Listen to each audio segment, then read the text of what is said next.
que son beau nom soit très élevé, glorifié. Nous remercions le Seigneur, comme a pu le dire son serviteur, notre frère Christ, dans sa prière. Oui, c'est le Seigneur qui donne la vie. Et cette vie-là, vous voyez, elle commence de zéro jusqu'à... Mais chacun de nous est en train de construire sa vie. Beaucoup oublient. Ce n'est pas l'âge, non, non. J'étais tout à l'heure avec mon frère Hubert Sabier, mon petit frère. Et je lui ai dit, j'ai appris que tu es là, donc il faut que je vienne t'apporter la nouvelle. Ton neveu a eu un garçon. Il dit, gloire à Dieu. Je lui ai dit, ça fait 5 jours. Il me dit, ouais, c'est vrai. Donc on commence à se taquiner et puis à rigoler. Et puis je lui ai dit, frère, tu vois, ton neveu là, ça, il est en train de construire ça. Il ne faut pas penser que, parce que nous, on est à 60 ans. Non, chacun est en train de construire sa vie. Même lui, Ethan. Quel que soit ton âge, tant que tu n'es pas entré en connexion, tu n'es pas scellé, tu es en train de construire ta vie. Comme Ethan, qui a quelques jours. Voyez-vous, c'est très important. Que Dieu nous bénisse et que Dieu nous aide. Voyez-vous. Et donc, chacun de nous allons... C'est-à-dire, c'est ce que j'appelle les tempêtes de la vie. Mais il faut savoir sur quoi est bâtie ta vie. Voyez-vous. C'est vrai. Hein? Ethan a ses combats, j'ai mes combats. Mais nous tous, nous avons nos combats. Il faut que nous puissions construire notre vie. Mais sur quoi sommes-nous bâtis? Pour que cette vie-là puisse être construite. C'est de ça qu'il s'agit. Et que Dieu nous aide. Que son beau nom soit très élevé. Ça dépend de sur quoi notre vie est bâtie. Prenons rapidement, puisque nous sommes à une réunion de prière, Matthieu chapitre 7. Pour voir que notre frère a prié, mais sa prière, c'est écrit par la grâce de Dieu. Matthieu au chapitre 7. Et nous pouvons commencer à lire à partir du verset 24. C'est vraiment très important ce que nous allons lire et que nous tous nous puissions être très attentifs. À partir du verset 24, il est dit: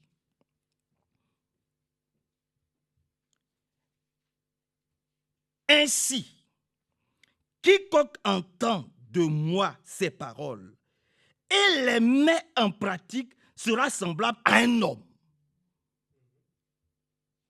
Vous voyez? Quiconque vient à l'église et puis il prend au sérieux les avertissements. Il prend au sérieux. C'est-à-dire, pendant qu'il est là, ses pensées ne sont pas ailleurs. Il ne dit pas, on est en train de me critiquer, on est en train de me juger. Son cœur est tout entier ici, maintenant. Pour dire, Seigneur, parle-moi. Je veux construire ma vie sur toi. Je veux bâtir ma vie sur toi. C'est-à-dire, cet homme-là, quiconque entend ces paroles de moi, pas de frère Manassé, mais du Seigneur, ces paroles, et les met en pratique, sera semblable à un homme prudent qui a bâti sa maison sur quoi? Sur le roc. Maintenant vient la chose. La pluie est tombée. Les torrents sont venus. Les vents ont soufflé. Et se sont portés sur cette maison. Elle n'est pas tombée, car elle était fondée, mais sur le roc. C'est pour ça qu'elle n'est pas tombée, cette maison. Le frère qui a bâti sa foi, qui a construit sa vie sur le roc, qui est Jésus-Christ, sur le rocher, ce frère-là a, quelles que soient les tempêtes de la vie qui vont venir, ce frère ne pourra pas s'écrouler. Asseyons-nous par la grâce de Dieu. Et que Dieu vous bénisse. Voyez-vous. Parce que nous tous, nous allons connaître des tempêtes dans nos vies. Nous allons connaître des épreuves. Nous allons traverser des difficultés. Mais cet homme-là qui a bâti sa maison, qui a bâti sa vie sur le Seigneur Jésus-Christ, celui-là, en tout cas, il tiendra. Maintenant, il a dit, La pluie est tombée, les torrents sont venus, les vents ont soufflé et se sont portés sur cette maison. Elle n'est pas tombée, car elle était fondée sur le roc.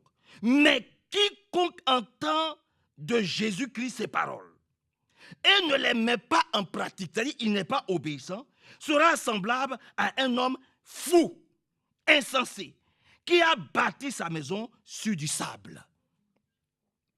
La pluie est tombée, les torrents sont venus, les vents ont soufflé et se sont abattus sur cette maison.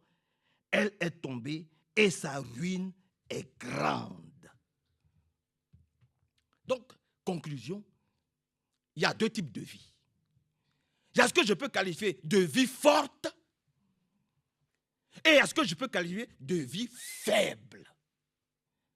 La vie forte, la vie résistante, celle qui peut tenir devant n'importe quelle tempête, c'est la vie qui est bâtie sur le roc, c'est-à-dire sur le Seigneur Jésus-Christ. Premièrement, sa priorité, c'est le Seigneur Jésus-Christ. Jésus-Christ est son absolu. Il vit et il ne dépend que du Seigneur. Et quand les tempêtes de la vie, parce que nous tous, nous aurons des épreuves. Nous tous. Personne n'est exempt d'épreuves.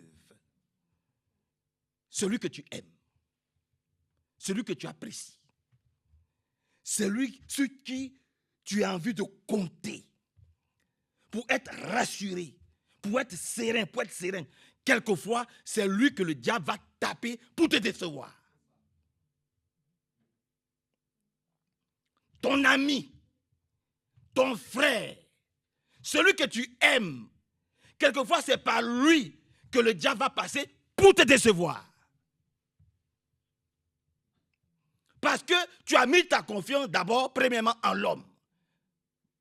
Mais pas sur ce rocher-là, sur le roc, qui est le Seigneur Jésus-Christ. Donc, ton absolu aujourd'hui, sur qui tu dois compter, de sur qui tu dois dépendre, c'est premièrement le Seigneur Jésus-Christ. C'est ta priorité des priorités. Amen. C'est cela, avoir une vie forte. Parce que ce Jésus-Christ-là, ce qu'il va te donner premièrement, c'est son amour. 1 Corinthiens chapitre 13. On ne va pas le lire. Vous comprenez? Quand tu as Jésus et quand tu dépends de Jésus, la première chose que le Seigneur Jésus-Christ te donne, c'est son amour. Tu aimeras le Seigneur ton Dieu de tout ton cœur, de toute ton âme, de toutes tes forces, et tu aimeras ton prochain comme toi-même. C'est la première chose qu'il te donne, par la grâce de Dieu, la première chose qu'il te donne. La deuxième chose qu'il va te donner, c'est l'obéissance. Il va te donner, lui, son obéissance. Il va te donner son amour et il va te donner son obéissance. Parce que sans obéissance, tu ne peux pas l'écouter, tu ne peux pas croire en ce qu'il te dit. Tu ne peux pas vivre, tu ne peux pas mettre en pratique ses commandements, ses lois. Tu ne peux pas. Alors qu'il lui-même, il dit, mes lois ne sont pas difficiles. Mais tu trouveras, ce sera trop difficile si premièrement, tu n'as pas son amour et si tu n'as pas son obéissance. C'est des choses qui nous manquent encore aujourd'hui. L'obéissance à la parole de Dieu. Croire Dieu. Et lorsqu'il te donne son obéissance, alors tu reçois une foi forte. Amen. Cette foi-là, alléluia, c'est une ferme assurance des choses que tu espères. Alléluia. Une démonstration visible et invisible des choses que tu ne vois pas, mais tu crois que tu les as déjà reçues. Et c'est à partir de ce moment-là que tu verras ces choses s'accomplir dans ta vie. Son amour produit son obéissance. Son obéissance produit quoi? Une foi forte à croire tout ce qu'il t'a dit, à ne pas douter par la grâce de Dieu, que le Seigneur vienne à notre secours. Et quand tu as ces trois choses, c'est là que descend sur toi le Saint-Esprit.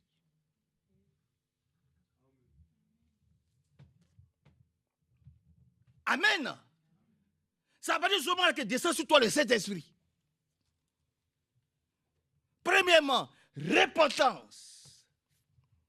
Deuxièmement, baptême d'eau pour la rémission de vos péchés. Et ensuite, vous recevrez le baptême du Saint-Esprit.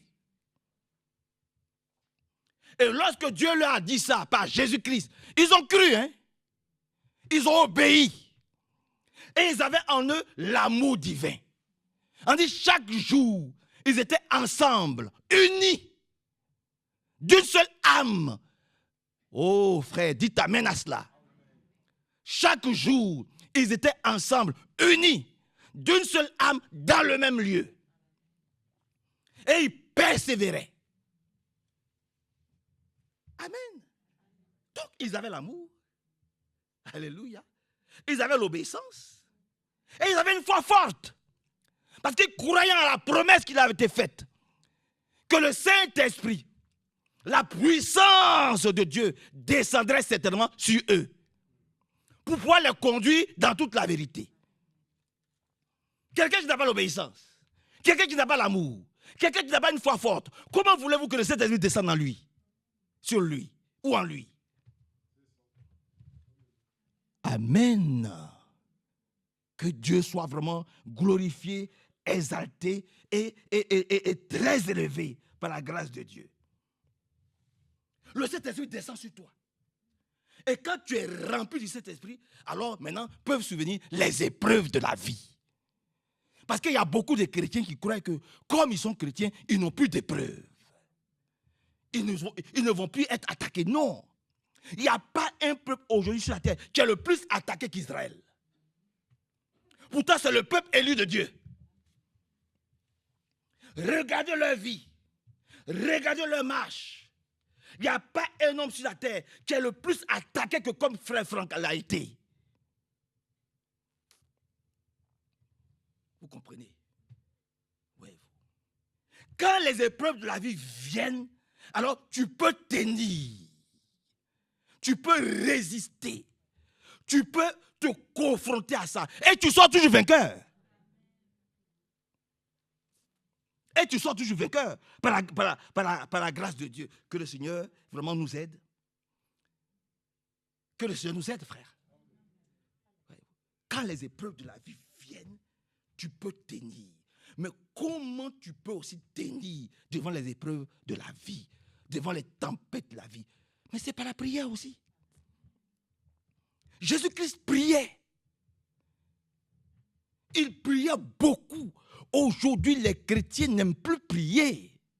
Ils veulent avoir des grandes choses sans prière. Voyez-vous. Ils veulent qu'on leur donne tout, mais ils ne veulent pas prier. Alors que tu dois avoir l'amour de la prière. Il faut, déjà, nous allons prêcher la puissance de la prière. Voyez-vous. Comment, ailleurs il a dit, mais demandez et vous recevrez. Cherchez, alléluia, et vous trouverez. Frappez et l'on vous ouvrira. Mais on ne demande pas d'une façon, je demande, bon, non, tu demandes avec foi, avec une foi forte, avec conviction, avec assurance. Alléluia. Tu sais en qui tu as cru. La première chose, je le reprends, la première chose que Dieu te donne lorsque tu acceptes de marcher avec lui, c'est son amour. C'est pas, lui-même il dit, je ne vous donne pas l'amour comme le monde le donne. Je vous donne mon amour, l'amour divin, l'amour de Dieu. Il dépose ça en toi. Premièrement. Alléluia. Ah, c'est important. Deuxièmement, il te donne son obéissance. Parce que lui, il a obéi jusqu'à la croix. Alléluia. Ah oui, ce n'était pas facile, c'est quand même dans les rues de Jérusalem. Ce n'était pas facile. Mais il a fait cela à cause de toi, à cause de moi. Il allait jusqu'au bout. Donc il a obéi. Il te donne son obéissance. Amen. Et puis il te donne aussi sa foi. Il te donne une foi forte. Alléluia. Il te donne une foi forte. Ce n'est pas les fois qu'on regarde des petites choses que Dieu... Non, non, non. Lui, sa foi, lui. Tu es une partie de lui. Donc, il te donne sa foi. Il a dit à cette femme-là, une puissance est sortie de moi.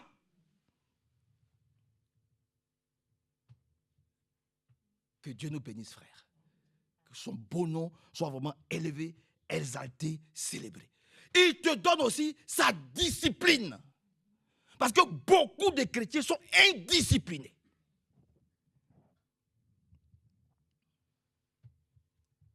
Amen. Il te donne, lui, Jésus, il te donne sa discipline. En toutes choses, tu es discipliné. Alléluia. Le désordre ne vient pas de Dieu. Et le désordre sur tous les plans. D'ailleurs, spirituellement, quand tu es ordonné, quand on va arriver chez toi, on va voir que... C'est-à-dire, le jour même que ton lit n'est pas fait, ça te dérange. Mais qu'est-ce que nous constatons? Ça s'élève. La couverture est à gauche. L'oreiller est à droite. Les pantoufles sont à gauche. Un pied à gauche. Que Dieu nous aide, frère. Il te donne sa discipline. Tu es discipliné. Tu es ordonné. Ta vie est disciplinée. Ta vie est ordonnée. En toutes choses. Même dans les petites choses, tu es ordonné.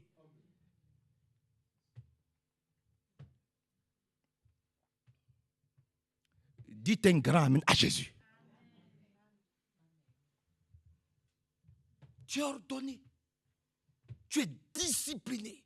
Jésus-Christ était très discipliné, très ordonné. Pendant qu'il allait prier, les autres dormaient. Il vient, il les réveille. Il a dit, mais vous n'avez même pas pu tenir une heure avec moi. Vous n'avez pas pu tenir une heure avec moi. Pendant que le Seigneur parle, il y en a qui sont fatigués, qui dorment. Ça doit te montrer ton niveau de discipline, ton niveau d'amour, ton niveau de conviction, d'assurance. C'est-à-dire, tu dois avoir ton niveau même de valeur. Demande le Seigneur. Voyez-vous. Je ne parle pas de vous. Je m'adresse aux esprits. Voyez-vous. Pour que les esprits nous laissent tranquilles. Et que le seul esprit que nous voulons avoir maintenant, c'est le baptême du Saint-Esprit. Vous comprenez, frère? Et que Dieu nous aide. Il te donne sa discipline à tout point de vue. Au bureau, tu es ordonné, tu es discipliné. Tu t'appliques. Parce que si spirituellement tu es ordonné, si spirituellement tu es fort, mais écoutez, physiquement, dans toute autre chose, ça réjaillit. Partout, ça réjaillit. Quand tu es fort spirituellement. Quand spirituellement tu es faible, mais là aussi ça réjaillit. Dans tes affaires. Que Dieu soit loué, frère. Son bon nom soit vraiment exalté, célébré. Et puis, il te donne aussi la paix intérieure. Permettez que je ne lise pas les versets bibliques parce que nous sommes à une réunion de prière. Il te donne la paix intérieure.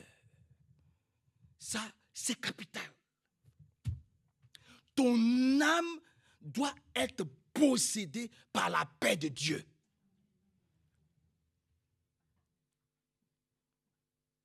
Frère Jérôme, notre âme doit être en paix, doit être sereine, doit être tranquille en Jésus-Christ. Frère, c'est important, frère.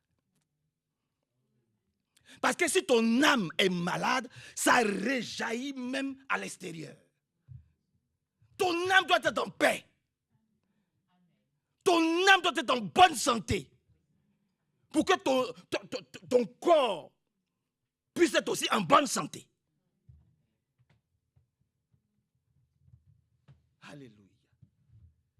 Oh, que le Seigneur vraiment nous aide encore aujourd'hui. Si nous voulons pouvoir résister à toutes les tempêtes de la vie, nous sommes premièrement obligés de lui dire ce soir, Seigneur, donne-moi ton amour. Donne-moi ton amour. Il faut que je t'aime de tout mon cœur, de toute mon âme, de toutes mes forces, de toutes mes pensées. De toutes mes pensées. Et donne-moi aussi d'être tolérant et d'aimer mon prochain comme moi-même. Ça, c'est le premier des commandements. Et c'est c'est ce commandement-là qui doit nous posséder. Parce qu'il vient chercher l'amour. Alléluia. Ça, c'est capital pour toi et moi. C'est la priorité des priorités. C'est l'amour. Par la grâce de Dieu. Et la deuxième chose que nous lui demandons, Seigneur, accorde-moi ton obéissance. L'obéissance vaut mieux que tous les sacrifices.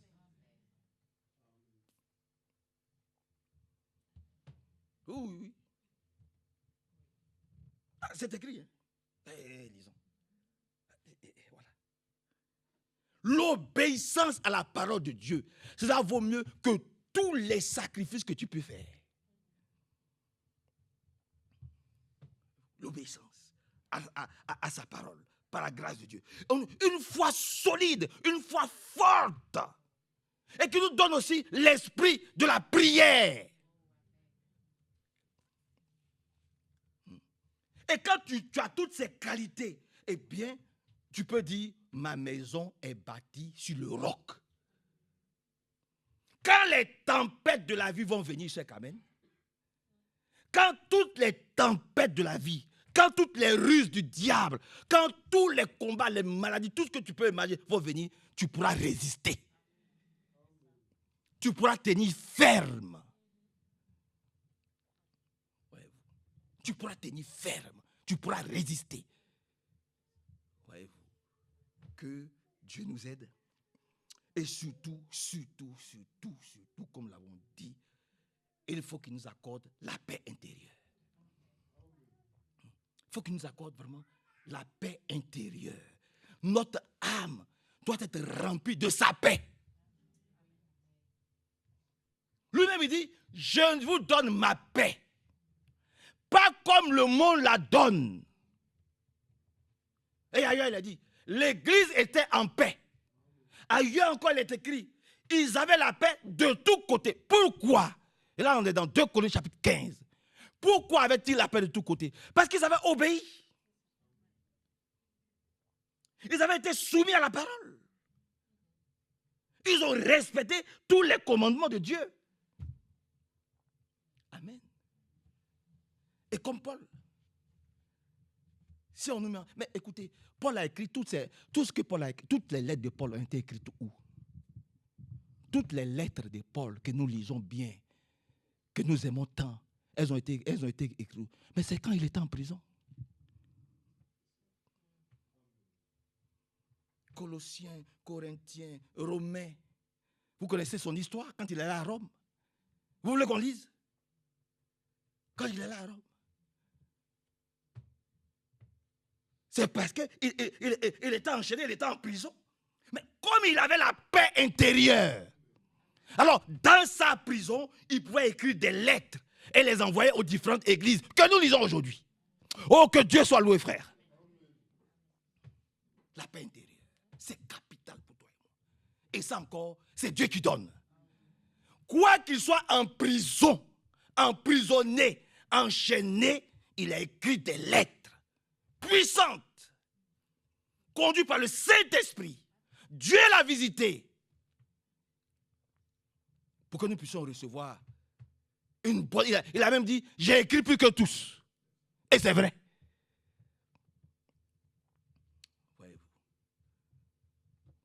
Merci Seigneur. Hein. Que son nom soit vraiment glorifié, exalté et célébré. Que Dieu nous aide. La prière, elle est capitale. Et puis, il y a quelque chose aussi que Dieu donne, que beaucoup de chrétiens, c'est-à-dire Dieu nous donne son pardon. Qui nous apprenne à pardonner. Le prophète Branham a prêché la puissance du pardon. Alléluia. La puissance du pardon. Combien tu dois pouvoir faire le vide. Tu dois pouvoir faire le vide dans ton cœur et dans ta tête. Combien nous devons nous disons, Seigneur, libère mes pensées. Il faut que je pardonne. Quel que soit ce que j'ai eu à subir. Quel que soit ce que j'ai eu à subir. Parce que la Bible dit, si tu ne pardonnes pas, tu ne seras pas non plus pardonné. On m'a humilié. On m'a insulté. On m'a critiqué. On m'a froissé. Tout, Seigneur, je me décharge sur toi. Je pardonne. Si je ne peux pas, alors toi seul peux m'aider à pardonner, à oublier. Ils ont dit, mais combien de fois devons-nous pardonner à notre prochain? Il a dit 7 fois, 77 fois.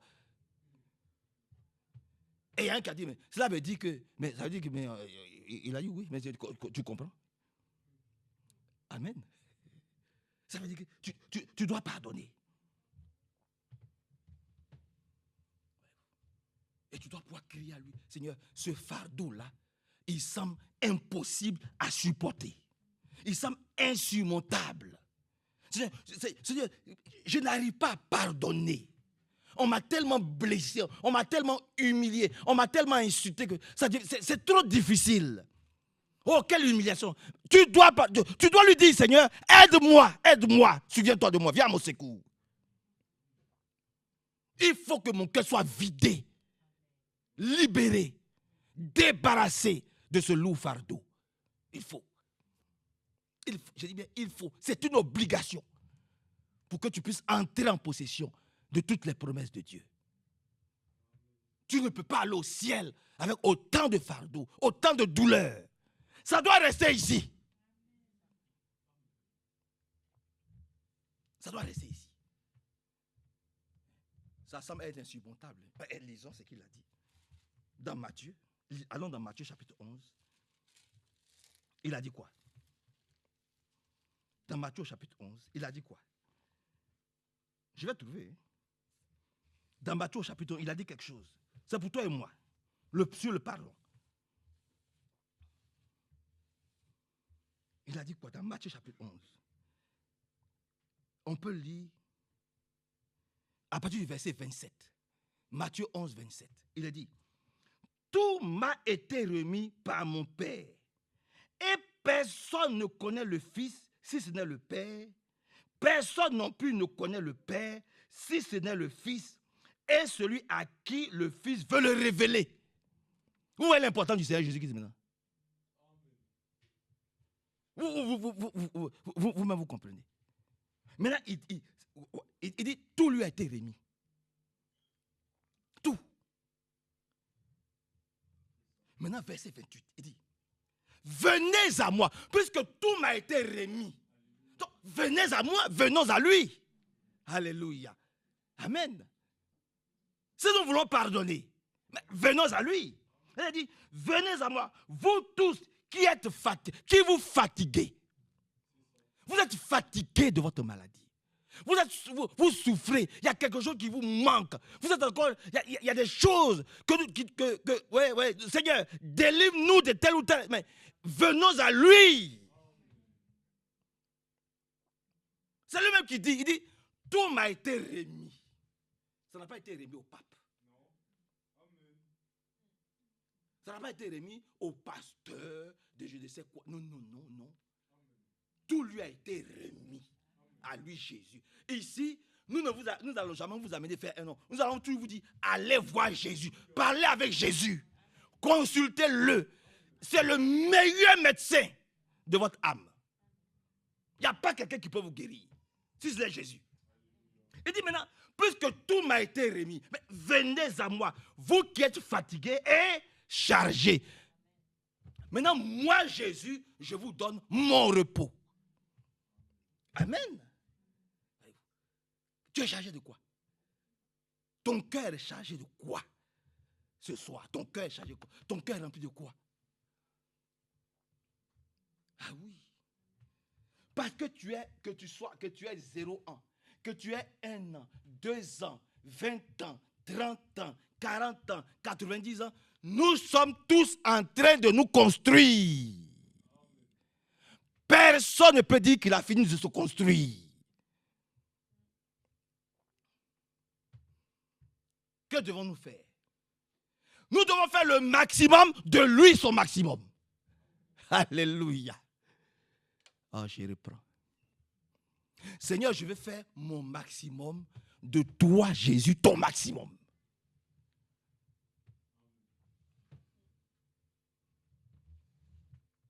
Amen. Seigneur, aide-moi à faire mon maximum. Pour que toi, tu fasses ton maximum.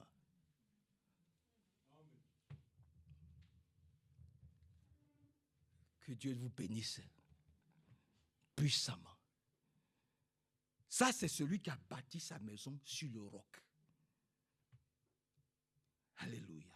Il a dit, Siméon était pieux. Et il passait son temps dans la prière. Donc, il lui a été révélé qu'il ne va pas mourir, que ses yeux aient vu le Seigneur. Voyez-vous comment le Seigneur est merveilleux? Jésus a dit, Simon, tu ne vas pas mourir jusqu'à ce que toi, tu aies fait l'expérience de me voir. Ça, c'est une vie forte. Ah oui. Un chrétien, il mène une vie forte. Une vie bâtie sur le roc. Alléluia. Que Dieu nous bénisse. Maintenant que chacun s'examine pour voir si sa vie est forte ou si sa vie est faible. Parce que si ta vie est faible, n'importe qui va venir te dire n'importe quoi et tu vas le suivre. Parce qu'il y a beaucoup de raisonneurs. Nous ne sommes pas pour la philosophie religieuse. Nous sommes pour ce que la Bible dit. Pourquoi? Parce que nous sommes sûrs et certains que tout ce que Jésus-Christ a dit dans sa parole, il va l'accomplir. Il a dit, je reviens. Il est avantageux pour vous que je m'en aille. Quand moi, Jésus, je m'en serai allé, je vais là-bas pour vous préparer une place au ciel là-bas. Chez moi là-bas, d'où je suis venu là, pour vous sauver là. Je repars là-bas pour vous préparer une place à vous tous. Et je reviendrai pour vous chercher. Mais moi, je le crois. Je crois qu'il va revenir pour nous chercher un jour. Il dit, ceux qui sont morts et qui ont cru en moi, ils vont ressusciter. Premièrement. Et puis, ceux qui sont restés vivants comme nous, ils vont être transmués et je vais les enlever, je vais les emmener au ciel pour qu'ils vivent une vie avec moi, Jésus. Une vie éternellement. Amen. Ça, nous le croyons. C'est pour ça que nous lui demandons, Seigneur, donne-moi ta vie. Parce que tu as mené une vie forte. Donne-moi ton amour, Seigneur. Remplis-moi de ton amour. Alléluia. Remplis-moi de ton amour. Remplis-moi de ton obéissance. Donne-moi une foi forte pour que je puisse supporter la construction de ma vie que tu es en train de bâtir. Je ne veux pas construire moi-même ma propre vie. Parce qu'on nous a donné bien un exemple. Il y a un qui a bâti sa vie sur le roc, sur le rocher, donc sur Jésus. Et puis il y a l'autre qui a bâti sa vie lui-même. Je suis assez grande. Je suis assez grand. Votre affaire de Dieu là, je m'en fous. Oh, combien de fois vous pensez qu'à mon âge, je vais accepter de souffrir comme ça? Il y a des gens vont venir me dire ce que je dois faire. Qu'est-ce que je dois porter? Qu'est-ce que je dois manger? Où est-ce que je dois partir? Des gens vont me parler. Ce n'est pas nous. Ce n'est pas nous. C'est lui, là. Lui qui a écrit ça. C'est lui. Dieu dit il t'aime. Dieu dit il t'aime. Alléluia. Vous êtes avec moi? Bon. Dieu dit il t'aime. Et puis Dieu dit, c'est moi qui t'ai créé. Alléluia. C'est moi Dieu, je t'ai créé. Et puis, il y a 7 milliards de personnes sur la terre. Mais parmi les 7 milliards, je t'ai choisi toi. Mais la question est, mais Seigneur, pourquoi tu m'as choisi? Mais parce que je t'aime. On se marie par amour. Et mais parce que je t'aime. C'est pour ça que je t'ai choisi. Et puis, maintenant, je veux que tu ne meurs pas. Parce que tout ce qui naît meurt un jour. Mais toi, je ne veux pas que tu meurs. Je veux que, comme moi je suis éternel, je vais te greffer à mon éternité. Je veux que tu vives éternellement avec moi. Donc, je t'ai choisi pour que tu viennes avec moi là-bas, où j'ai bâti une maison pour toi. Viens avec moi. Maintenant, voici ce que je te recommande. Tu as vu comment j'ai aimé, non? Est-ce que tu es d'accord que je te donne aussi ce même amour-là? Tu as vu comment j'ai obéi au Père? Est-ce que tu veux que je te donne aussi cette obéissance-là? Tu as vu comment ma foi pouvait guérir les malades? Est-ce que toi aussi tu veux guérir les malades? Et que si tu es malade, est-ce que tu veux guérir ce soir? C'est ce qu'il est en train de te dire. C'est tout, c'est ce qu'il est en train de te dire. C'est ce qu'il est en train de te dire. Il ne te critique pas. Alléluia. Hein? Et il te regarde et dit, mais pourquoi tu es troublé? Pourquoi tu es inquiète? Pourquoi tu es inquiet? Pourquoi la vie, le lendemain, là, le lendemain, oh, qu'est-ce que je vais manger? Qu'est-ce que je vais devenir? Oh, mes jours là, moi-même, est-ce que je vais vivre pendant combien de jours? Il te dit, mais ne t'inquiète pas de ça. Si tu es avec moi là, tu ne mourras jamais. Je peux lire ça. Celui qui est avec moi, il ne mourra jamais. C'est ce qu'il est en train de te dire ce soir. Alléluia. C'est pas bon comme ça, frère Christ. Ça, c'est pas bon. Il dit, faut m'obéir. Alléluia. Si tu m'obéis, tu vas voir comment tu vas mener une vie heureuse. Amen. Parce que là où tu es, tu ne dis pas, j'ai fait parce que j'ai une maison, j'ai une voiture, j'ai un mari. Oh, non. Aucun de nous n'a fini de construire, de se construire. Aucun. Tant que tu vis, tu es en train de te construire. Donc, ne dis pas, oh lui il est à l'arrivée, moi je ne suis pas encore arrivé, oh lui il est... Non. Aucun de nous n'est arrivé. Aucun de nous n'a fini de se construire.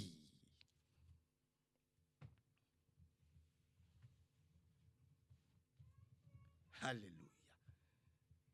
Parce que si tu dis je suis arrivé, si, oh, il y a un qui a dit, il y a un qui l'a dit. Il dit, voilà, j'ai bien travaillé, j'ai fini mes études, j'ai fini ceci, j'ai fini cela, j'ai bien cultivé, mes greniers sont remplis. Oh mon âme, maintenant tu peux te reposer tranquillement. Parce que tous les greniers sont remplis. Oh, mes comptes en banque sont remplis. Maintenant je peux... Dieu lui a dit quoi?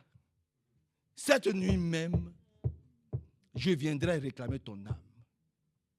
Alors, tes greniers pleins là, tu en as fait quoi?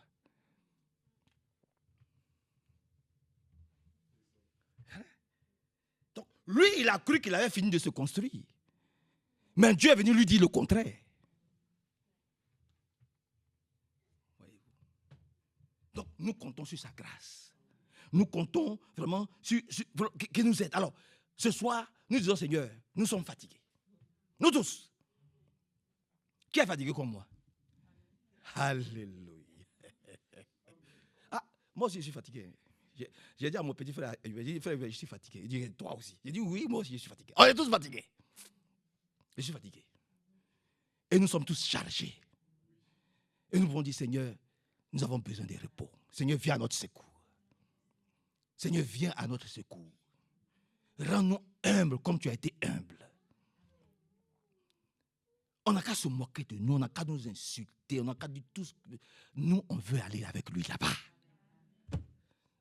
On lui dit, Seigneur, viens nous chercher, on va aller avec toi là-bas. On va aller se reposer. Seigneur, aie pitié de nous. Oh, que Dieu nous aide, frère. Seigneur, accorde-nous vraiment ton amour. Tu as la priorité absolue de notre âme. C'est toi que nous voulons. Le reste, le reste, c'est toi. On n'a qu'à nous regarder. Non. Oh, mais qu'est-ce qu'on n'a pas dit sur Zachée? Zachée savait. Il avait une priorité. Il fallait qu'il reçoive Jésus-Christ chez lui. Quoi que les gens disent, quoi que les gens pensent, notre priorité absolue, c'est le Seigneur. Son amour, son obéissance, sa foi, surtout la prière. Une vie disciplinée. Pour que même à la maison, au travail, partout à l'église, nous soyons disciplinés, obéissants, pieux et pieuses.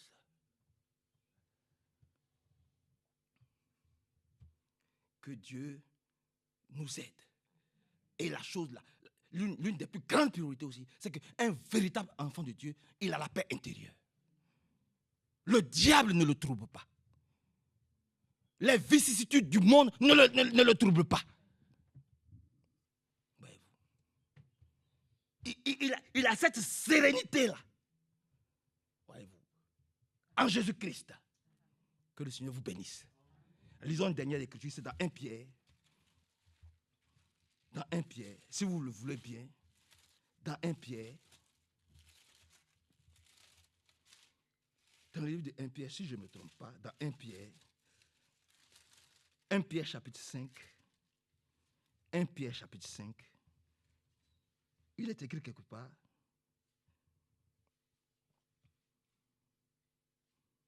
il est dit ici, lorsque tu as une vie solide, une vie forte, une vie bâtie sur le roc, la Bible dit, verset 1 Pierre 5, 9, résistez-lui avec une foi ferme.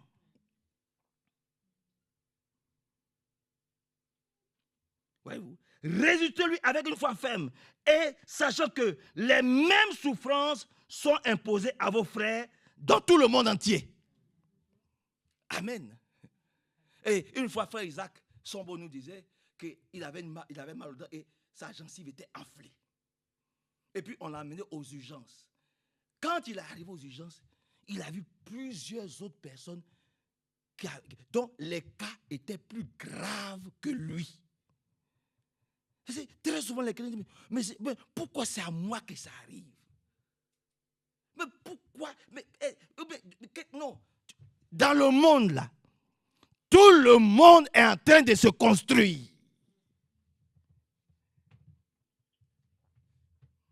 Même ceux qui paraissent être forts, ils sont en train de se construire. Voyez-vous. Donc, ce sont des choses qui arrivent, les épreuves arrivent à tout le monde. Dans le monde entier. Maintenant, verset 10. Le Dieu de toute grâce, qui en Christ vous a appelé à sa gloire éternelle. Vous voyez, c'est merveilleux. Hein? Il nous a appelés comment? À sa gloire éternelle. Après que vous aurez souffert un peu de temps, vous formera lui-même, vous affermira lui-même, vous fortifiera lui-même et vous rendra inébranlable. À lui la puissance au siècle des siècles. Amen. Que le Seigneur ajoute sa bénédiction à sa parole de ce matin. Donc nous voulons venir lui dire, Seigneur, nous sommes chargés. Et nous sommes fatigués. Fatigués d'attendre ta bénédiction. Fatigués d'attendre ta délivrance. Ce n'est pas arrogant de le dire. Lisez les psaumes, vous allez voir comment le psalmiste parlait avec le Seigneur. Alléluia. Seigneur, nous sommes fatigués. Fatigués des humiliations. Fatigués d'attendre. Seigneur, ouvre la porte de ta bénédiction. Ouvre la porte de ta délivrance. Si ce n'est pas pour nous, c'est pour un fils. C'est pour une fille. C'est pour un bébé. C'est pour quelqu'un que nous connaissons. Seigneur, fais grâce afin que notre joie en toi soit parfaite. Et que l'on sache que tu es le Dieu qui bénit. Tu es le Dieu qui guérit. Oui, quel bonheur de marcher avec lui. C'est un bonheur. Et cela doit être visible pour chacun d'entre nous. Que Dieu nous bénisse. Amen.